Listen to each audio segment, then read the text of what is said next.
I'm always delighted to be with Saul News, who's been such a leader in the conservative movement and the Republican Party.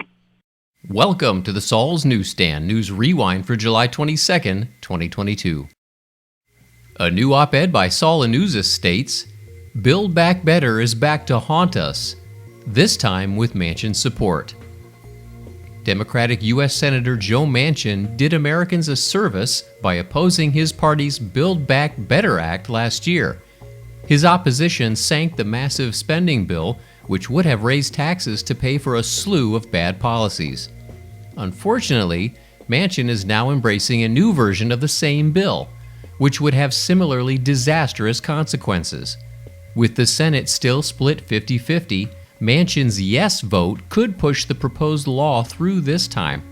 That would have devastating results for West Virginians, in particular for seniors and other vulnerable citizens. Manchin says one of his chief goals is to lower the cost of prescription drugs for patients. Lower drug costs would be welcome, but Manchin's plan is poised to backfire. In particular, he's endorsing House Speaker Nancy Pelosi's approach: government price controls. Democrats insist this is negotiation when it's actually the same price control ideas that led to out-of-control inflation and shortages in the 1970s. Senator Manchin says he wants to solve a real problem: high prices at the pharmacy counter. But by getting back on board with Build Back Better, he's signing up for the Pelosi and Biden approach to addressing high drug prices, not the plan West Virginians deserve. We would strongly encourage you to read the full op-ed by clicking on the link in the description below. The Daily Caller reports, rising inflation is driving up elderly Americans' taxes. Elderly Americans relying on Social Security for income may become subject to increased income taxes thanks to skyrocketing inflation. Since Social Security income is adjusted to inflation through cost of living adjustments, Social Security's recipients' total annual income increases with inflation. However, because Social Security income tax brackets have remained static despite climbing inflation, more of Social Security recipients' benefits are being taxed.